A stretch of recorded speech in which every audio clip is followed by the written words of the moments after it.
اللهم صل على سيدنا محمد الفاتح لما أغلق والقاتم لما سبق ناصر الحق بالحق وهادي إلى صراطك المستقيم وعلى آله حق قدره مقدار العظيم.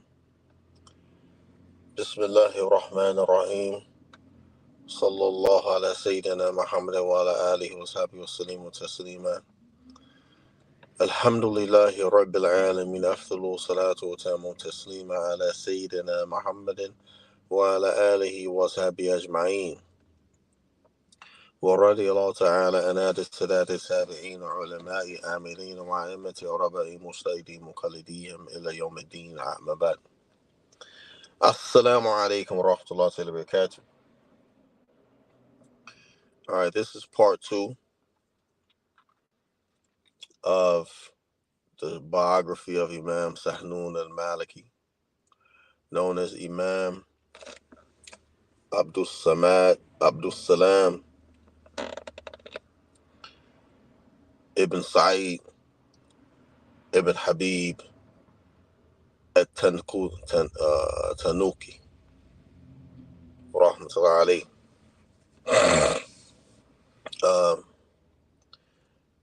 This is the section on concerning his reports with the kings and his fairness and the truth.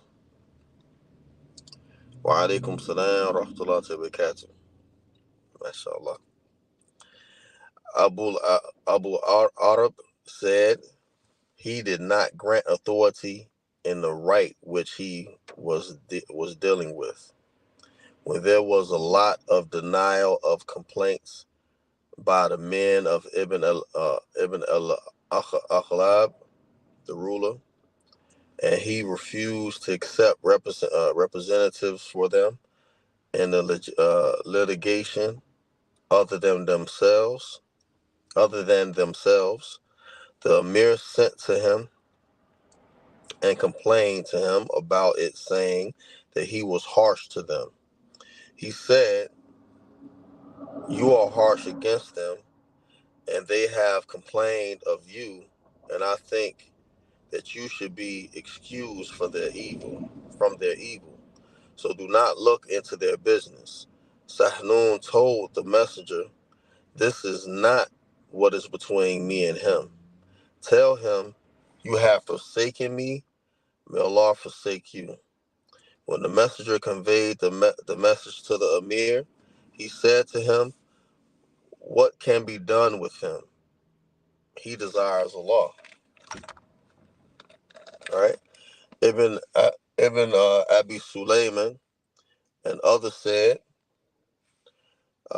market inspectors were not known in North Africa until it happened that Sahnun was at the door of his house. When Hatim el-Jazari passed by him,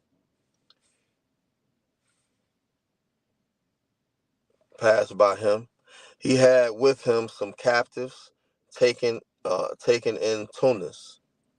Sahnun told his companions, "Get up and get them." They went and rescued them from Hatim and brought them to him. Hatim fled on horseback, tearing his garment. He came to the Amir and complained about the business. The Amir sent to Sahnun, "Return the captives to Hatim." Sahnun said, "They are free men. They are not captives. I have freed them." The Amir replied to Sahnun, "They must be returned." Sahnun refused and said, "The messenger, may Allah make Hatim," said to the messenger, "May Allah make Hatim your intercessor on the day of rising." He made him take an oath to convey that to the Amir. Sahnun then said, "This black man, Hatim, acted thus. He commanded that he be imprisoned, and he threw his turban on his neck, and he was carried to prison." Mu'atib followed him. He said, "Hatim do not cause evil between the Amir and the Qadi. Mu'atib gave him 7 dinars, and Hatim left the captives. Mu'atib informed Sahnun about that, and so he ordered that Hatim be freed from prison. Ibn al-Haddad said, I was with Sahnun one day when the messenger of the Emir Muhammad ibn al-Akhlab came to him. He ordered him to return the women to Hatim, saying that they were his. Sahnun said, even if they were slaves, the like of Hatim is not to be trusted sexually. He left and then came back and said, he says to you, are you jesting? Return them as I have commanded you. Sahnun stood up and said, I am jesting. By Allah, there is no God but him. He is the one who is jesting 3 times. By Allah, I will not do it until he cuts off my head from my body. Muhammad, his son came and said to him, Father, don't do it. Write to him and do not be disagreeable to him. He wrote to him while his son was saying less than that, until he finished, sealed the letter, and sent it to him.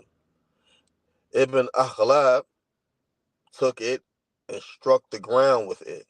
Then he said, I don't know whether he is in charge of us or us of him. His face became black, and no one came to see him until after Asr. He gave his companions permission to enter, and he said to them, I do not think that this man means other than good to us. Send to him uh, send to him the inspectors so we can write our scrolls for them, which they can take to the furthest part of my dominion, so that they take whatever free woman they find in the i.e. in the register. That happened. Sahnun was not content until the books which he had written for them were open, and he read them, and then was content. When El attacked Muhammad ibn al-Aqlam, one of the generals said, "Today we will master Sahnun. Either his deen or this world of his will be lost." They said to the Emir, Sahnun is an obedient Herod. Command him to help you against the Quraysh. The Emir sent to him and informed him of the matter and asked for his counsel in fighting them and to inform the people of their duty in that. Sahnun said to him, the one who directed you to this has deluded you. When did the Qadiship share with the kings in putting their power in order? He got up and left him.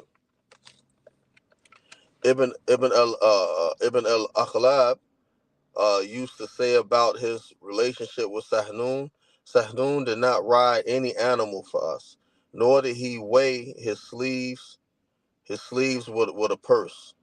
He did not fear us. One of them mentioned that one of Ibn al Akhlab's generals left one of the wars with a number of free women.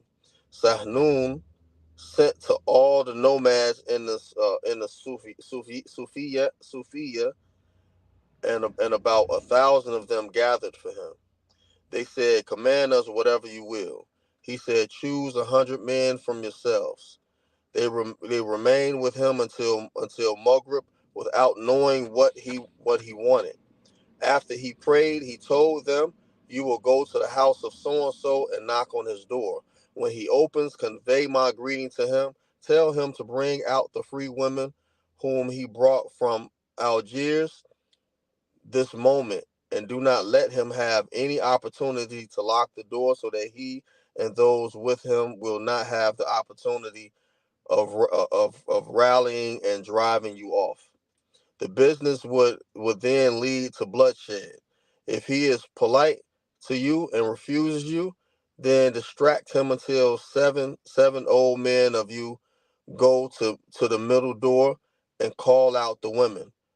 Where are the free women captured in Algiers? They are to come out to the Qadi. When all of them have come out, bring them and leave him. They did what he had commanded them. When he refused them, they held him until the old man brought them out as Sahnun has ordered. They took them to Sahnun. The general rode to the castle and found that its gates were locked. He spent the night there until morning. He came to Ibn al-Aqlab, and he had torn his clothes and plucked out his beard. He began to weep, and he questioned him. He told him what had happened and he disliked it. He sent the boy to Sahnun to command him to return them. Sahnun said to him, "Tell him, by Allah, there is no God but him. I will not remove them from my house until you dismiss me from the Qadiship." Then he sent his son Muhammad with his letter with the youth to the Emir. He said to him, "Tell me, this is your letter, and Allah has made so and so your intercessor on the day of rising." He reached him and conveyed what he had said to him. Muhammad said, "This is your letter which you sent to undertake the business of the Muslims wherever you see fit." Abu Abbas said, "Give greetings to your father and tell him, may Allah Ta'ala repay you with good from yourself and from us and from Islam. You did well first and last, and we will satisfy our general from our own property. Act according to your good opinion." That reached Sahnun, and the people gathered to him, and they were thankful for what he did. He said to them, "Allah loves thankfulness from his slaves, so go to the door of the Emir and thank him for supporting the truth. That contains correctness for both the elite and the common people." They did that. Sulayman ibn Imran said Sahnun came to complain about litigation being moved from his door to that of Tabani, his associate in the Qadiship. That was when Al-Aqlab was unable to dismiss Sahnun due to his place in the hearts of people, and so he delegated judgment to Tabani, to Tabani. A chorus ignorant man in order in order to contain Sahnun. So litigates moved from his door to that of Tabani. When that was mentioned to Muhammad ibn Aqlab, he said, "I do not have any knowledge of this." Then he turned to one of his companions and said, "Do you have any knowledge of this?" He said, "No." Sahnun struck his hand on his own beard and exclaimed, "He is playing with me while I have been an imam in knowledge for 60 years. This one testifies for me." Ibn Imran, I said, what need do you have of that? I met people in Egypt who wished that you had been with them. Ziyadullah ibn Aqlab wrote to the scholars of North Africa to ask about a question, and they replied except for Sahnun. He was censored for that. He said, "I dislike to answer him." He wrote to him a second time, thinking that the recognition of the emirs was something burdensome. Ibrahim ibn Abdus said to him, "Leave the land of the people. Yesterday you did not pray behind their qadi, and today you will not answer their questions." Sahnun said, "Do you answer a man who makes fun of the deen? If I had known that he intended the truth, then I would have answered him." That was before he became qadi. Now the next section is concerning his inquisition. More than one scholar said Sahnun was present at a funeral, and Ibn Abi al-Jawad, who was the Qadi before him, arrived. He had the opinion of the Kufans. and he held that the Quran was created. He led the funeral prayer. Sahnun came back and back without praying behind him. The Amir, Ziyadullah, heard about that and commanded that a message be sent to the governor of Karawan to beat Sahnun with 500 lashes and to shave his head and beard. His wazir, Ali ibn Hamid, heard about that, and he told the postman to wait until he went to the emir at midday when he was asleep. He said to him, "What has reached me about such and such?" He said, "Yes, it is so." He said, Do not do it." Al-Aqqa was destroyed on account of his flogging Bahlul ibn Rashid. He asked, "This one is like Bahlul?" "Yes," he replied, "and I have held back the post out of concern for the emir." He thanked him and did not carry out his command. While Sahnun was reading to the people, the news came of what Allah had removed from him. He was told, "You should go to Ali ibn Hamid and thank him." He said, "I will not do it." He was told, "Send your son to do that then." But he still refused. It was said, "Write to him then." He refused and said, "But I will praise Allah, who moved Ali ibn Hamid to this. It is more fitting to thank him." When Ahmed ibn al-Akhlab was appointed emir, he subjected people to the Inquisition regarding whether the Quran was created and proclaim it in the Qarawani, Qayrawan. Sahnun fled to Abdurrahim Zahidi in the castle of Ziyad. A man called Ibn Sultan was sent there to search for him. He was hateful about Sahnun and coarse and harsh. When he reached Sahnun, Ibn Sultan said to him, "The Emir has sent me to you, and he intended to be me because of my hatred for you, so that I would take harsh measure with you. My intention has failed me in that, and I would shed my own blood rather than your blood.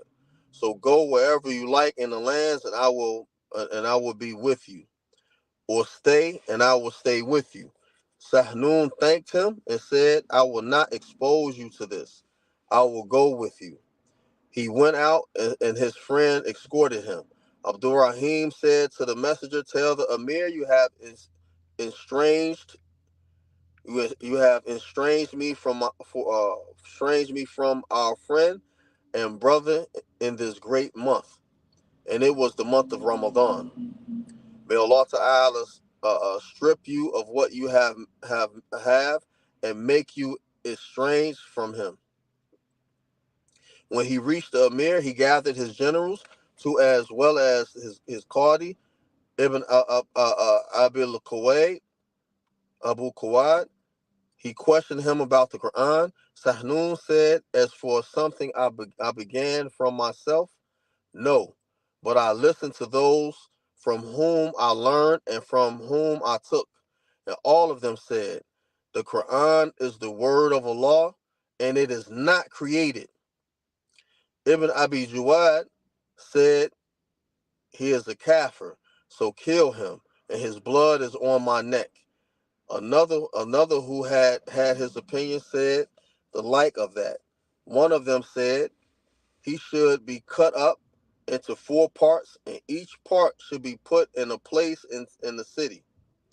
It should then, he said, this is the part of the one who did not say such and such." The Emir asked Dawood ibn Hamza, "What do you say?" He said, "To kill him by the sword would be rest. It is said that the one who said this was Ali ibn Hamid and al-Hadrami, and the men of the Sunnah among the companions of the Sultan." He added, "However, in taking the life, we will be taken as answerable for it. There should be a call given in Kairouan that he will not give fatwa and he will not let anyone listen to him, and that he will keep to his house. He did. He did that, and 10 responsible men was put in charge of him. He went back and did that, and commanded the guards to take clothes of whoever went into him. Sod, Sod said, I went to him, and I had some dirhams with me, which I could use to buy back my clothes from the guards if they seized me. Allah saved me. Allah saved me. I said, innovation is spreading and its people are mighty. He said, don't you know that when Allah wants to cut off an innovation, he exposes it. So this, you know what I'm saying, this part, the Mu'tazila, the people from the Mu'tazila, who they claim that the companions of the new Amir Ahmed ibn al-Aqlab, they claim that these were the people of the Sunnah. The Mu'tazila, their intention was to defend the Sunnah, but they were a group that went astray. They held the position.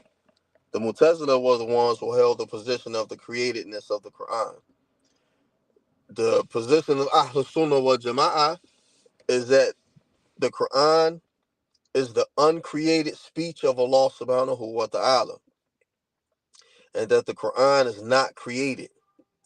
So these men declared Imam Sahnun, they made takfir on him because he answered them with the Quran is uncreated. The Quran is the speech of Allah and it is uncreated. So they made takfir of him for holding to the belief of Ahlus Sunnah wal Jama'ah, right? This was the same thing that Imam Ahmed ibn Hanbal, rahimahullah, was beaten for by the Mu'tazila. I mean, he was beaten for that, for holding the same position. So both of them was defenders of the Sunnah. Both of them was defenders of Ahlul Sunnah wal Jama'ah, right? To continue, Ibn Wadda said, I entered Egypt and I met Al-Harith ibn Mishkin, and he asked me about Sahnun. I said to him, he is grieved from the Amir. Al-Harith said, Al-Azai said, the Messenger of Allah sallallahu alaihi wasallam said, when Allah loves a slave, he gives power over him to the one who will injure him. Concerning the rest of the virtues of Sahnun, his fear of Allah, his asceticism, his carefulness in fatwa, his worship and poverty, something of his words, counsel, and reports. One of his companions said, I got married, and on the night of my wedding, I invited a group of my friends, and they included a man from the people of the East among the companions of Ibn Hanbal. He came to us while we were listening to him. Our companions, in the first part of the night, engaged in recitation, weeping, worship, and in humility. Then after that, they hurried to the corners of the house to pray. The sheikh said, whose companions are these? Who was their leader? By Allah, I have never seen more noble than them. They would not keep a man's company without our scholars in the East. By Allah, I have not seen the like of these men. Ibn Harith said, I heard them say, Sahnun was the most blessed man of knowledge to enter the Maghrib. His companions were lamps in every light. They numbered about 700 men who declared having been in his company. They benefited in his assembly, and I heard them say, Sahnun was the most intelligent of people as a companion, and the best of people as a companion in the area of the deen, and the companion with the most fiqh. Sahnun fasted 15, 15 days of Ramadan in the castle of Ziyad as a murabit. El Maliki related that uh, he went into the house of Sahnun while he was standing during the night prayer, and he took what was in the house, and he was not aware of it. Then he took the hat from his head, and he did not turn around because of his preoccupation with what he was doing. When Asad ibn al-Furat was Qadi, he sent to Sahnun Aun ibn Rashid and Musa as-Sumadihi, and asked them about a question of judgment. Ibn Rashid and Aun answered him in it, and Sahnun refused to answer. When they left, they censored him. They censored him for not answering. He said, He said to them, I was prevented when you rushed to answer. You erred, and I dislike to contradict you. We would then come to him as brothers and leave as enemies.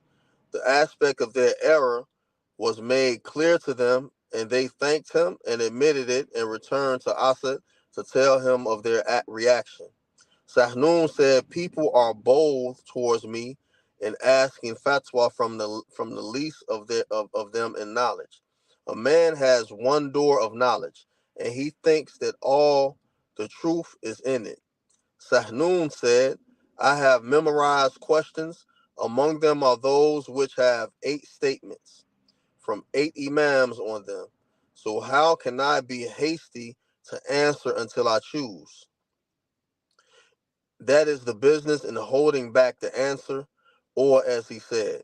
Isa said, I said to Sahnun, questions come to you which are famous and understood, and yet you refuse to answer them. Sahnun said, speed to answer correctly is a greater trial than the trial of money. Yahya ibn Umar said, when I came to Sahnun, I asked about him. I was told he has gone to the desert. I came to him and saw a hairy man wearing a wool jubba and a head handkerchief. And a handkerchief. He was he was doing his plunging and his work.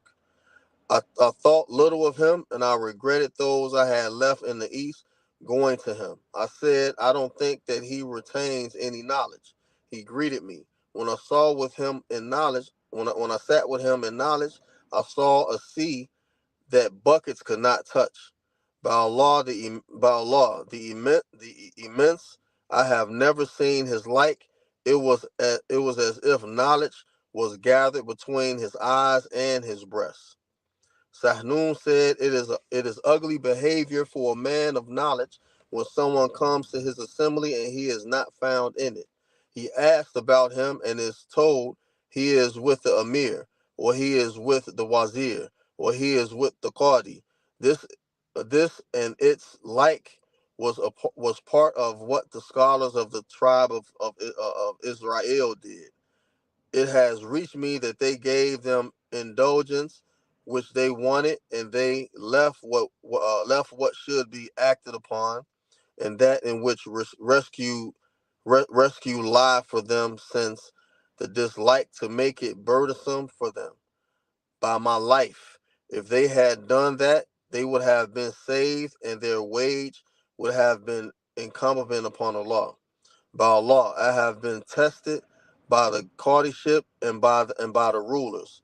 By Allah, I will not eat a morsel for them, nor drink a drink for them, nor wear a garment for them, nor ride an animal for them, nor take a gift for them from them. I go to them and I speak to them harshly regarding what entails actions and whenever lies salvation. He was told Yahya ibn Madda does not like you. He said, praise be to Allah who did not join my love and the hatred of Abu Bakr and Omar in the same heart. Sulayman ibn Salim said, I saw that when the book of Jihad by Ibn Wab and the book of asceticism was read to Sahnun, he wept until the tears flowed unto his beard. One of them said, I came to Sahnun and he was wearing a tesbih on his neck, which he used for glorification of Allah.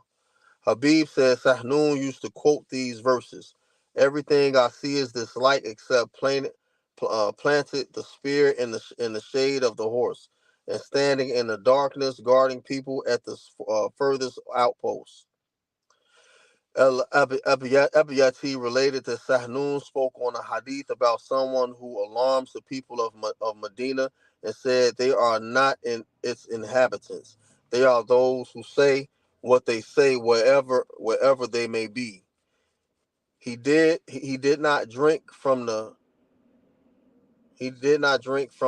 basins which the Sultan had built out of scrupulousness. He gave a fatwa to allow it and said they are stones which they have gathered to which Allah has given water. One of his companions said Sahnun went out one day to his companions angry. There was grief in their face. Then a Bedouin came to him. One variant has a slave boy of his and whispered something to him. Sahnun laughed and he commanded the reading. Then he said to the companions, in this year we have had much fruit and produce, and I was not afflicted by any affliction. I feared that I had fallen from the eye of Allah Almighty. This one came to me and told me that the studies of my sturdiness of my camels has died, and I was happy at that. I recognize that Allah Ta'ala has reminded me and replaced what departs, replaces what departs. Ahmed ibn Abi Sulaiman said, the men of knowledge used to eat the food of Ali ibn Hamid, the wazir, except for Sahnun and his son. He did not come to them nor eat their food. They tried to encourage him to allow his son to come. He said, I feared that visiting them will become a habit. Uh, uh, Hamid said, one day I came to him. Hamdis said, one day I came to him while he was eating bread, which he moistened with water and dipped into salt. He said, I do not eat it out of asceticism in this world, but it is so that I will not need those men and those contemplable to them. Then he shouted for a slave girl, and she brought a purse which contained 20 dinars. He said, give it to those virtuous men who are living with you. If you do not find three, then two. If you do not find two, then one. Al-Anbari said Sahnun's revenue came from his oil, from his olives. He had 500 dinars a year. The year had not passed, but that he had debts due to the abundance of his sadaqah and favor. A section on his wealth, on a section on his wisdom and his words. He said the danik, that's 1/6 of a dirham of what is forbidden by Allah, is better than 70,000 hajjs, followed by 70,000 umras, all blessed and accepted, and better than 70,000 horses in the way of Allah with their provision and arms, and then 70,000 camels sacrificed by the ancient house of Allah, and better than setting free 1,000 slaves from the tribe of Ismail, tribe of the Arabs. These words of his reached Abdul Jabbar, Ibn Khalid, and he said, "Yes, and better than all the earth has right up to the clouds of the sky in gold and silver, which you earn and spend in the way of Allah Almighty, and by which you only desire the face of Allah." Sahnun used to say, "The likeness of a little knowledge in a virtuous man is like the sweet spring and the sweet earth in which its owner plants what he will use. The likeness of much knowledge in the virtuous man is like the bubbling spring in the salt swamps, which is bitter both night and day, and is of no use." Sahnun used to say, "Whoever does not act by his knowledge, knowledge does not benefit him. Rather, it harms him. Knowledge is a light which Allah Almighty places in the heart. When he acts by it, Allah illuminates his heart. If he does not act by it and loves this earth, the love of this earth blinds him. The love of this earth blinds his heart, and knowledge does not illuminate him." Concerning his nobility and generosity. Another said, "On that day, Sahnun ransomed the captives of the Muslims, and he thought that the Emir would give him what he would ransom them by, and Sahnun took the money by which he ransomed them as a loan. When he came to the Emir, he refused to give him the ransom money, so Sahnun demanded of the captives what he used to ransom them. He said to them, you were the slaves of the enemy and did not own any of your property, and you were not safe from trial and your deen. Whoever gives, I will leave. Whoever refuses, I will hold." Abu Dawood al-Qatan said Sahnun sold some olives of his for about 300 dinars and paid that to me. He used to send the ticket to me to give sadaqah from the money until it was spent. I came to him with those tickets so that he could take account of them for me. He said to me, "Does any of the money remain?" I replied, "No." He threw the tickets away and did not take account from me. He said, "When the money is finished, why should I take account of it?" Al-Maliki related that El-Jazari said, "While I was with Sahnun, a man came and asked him about 2 or 3 questions. Then he said, 'What is today? What is tomorrow? What is after tomorrow?' Sahnun said to him in reply, 'Today is action, tomorrow is reckoning, and what is after tomorrow is repayment.' When he turned around, I followed him until he went to the graves. When I feared he would depart, I said to him, 'Wait for me.' He said, 'What do you want?' 'I am a man of the jinn. I was visiting the assembly of Abu Sa'id, asking him about questions, and you have deprived me of the questions.' Then he vanished. Then I went on Hajj. While I was doing Tawaf, someone behind me pulled me by my garment and turned, and it was the jinn. He greeted me and told me about those I had left behind.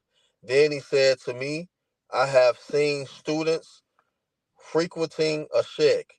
I went to the man with him. When he looked at the group, the man pulled me by my garment, and he had gone pale. He said, 'This is Iblis. By Allah, if he had seen me, he would have killed me.' I said to him, 'What should I do?' He said, 'Go back and strike him on the head and say, accused one, cursed one, what has brought you here?' I did it, and he melted until he became like smoke. I told the students the story, and they were amazed, and they tore up what they had written from him." Qadi Abul Fadl said in the Sahih of Muslim, Ibn Mas'ud reported, "Shaitan takes on the form of a man, and people come to him, and he gives them hadiths, which are lies. They leave him. A man among them say, 'I heard a man whose face I recognize, but I do not know who it is.' In it, Abdullah ibn Amr ibn al-As reported, he said, there are shayateen imprisoned in the seas whom Sulayman shackled. The Sulayman ibn Dawood, alayhi salam. They are about to emerge and read the Quran to the people. Abu Hassan al-Qalbisi related that he said a man came to Sahnun and sat until the people had left. He began to weep, and Sahnun asked him reason for that. He mentioned to him that he had had a dream which he thought meant something dreadful. He said that he had dreamt that it was as if the rising had taken place and the people were gathered. Sahnun came and he saw that the man was thrown into the fire after he had chains and feathers on him. Sahnun told him, be patient, and sent to the leaders of the Christian church. Two of them came to him and he asked them, has anyone of yours died whom you respect? They said, yes. He said, have you dreamt anything of him? They said, yes, many dreams. And they described his high position in the dreams. He sent them off, and then he said to the man, do you doubt that those men and their dead man are among the people of the fire? He said, no. He said to him, no, that Shaitan comes to the believer with what he will prevent him from good, and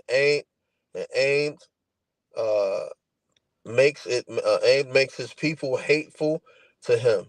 He comes to the unbeliever with a state that will be envied and makes him firm in his disbelief.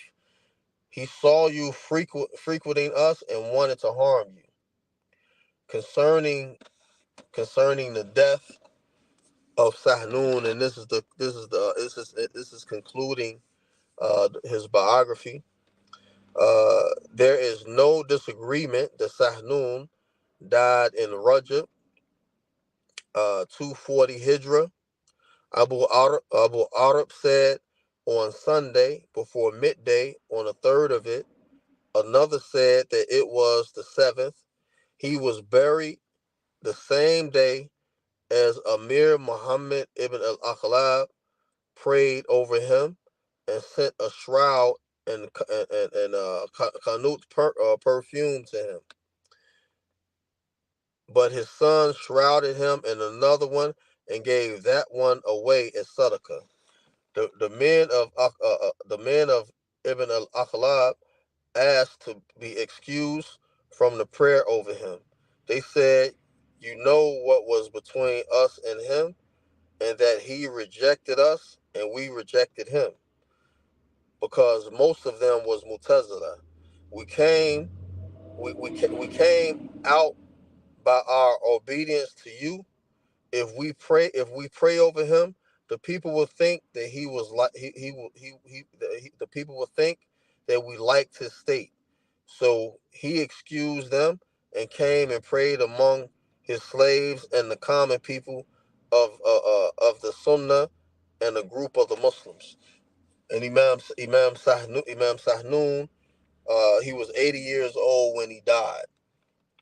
Mind you, his last year was the before he died. He was removed and freed from being the Qadi, and he was appointed the Qadi 6 years before that on 234. سبحانك اللهم وبحمدك أشهد أن لا إله إلا أنت أستغفرك وأتوب إليك. سبحان ربك رب العزة عما يصفون والسلام على المرسلين والحمد لله رب العالمين برحمتك يا أرحم الراحمين والصلاة والسلام على رسول الكريم آمين. So this is the autobiography of Imam Sahnun al-Maliki,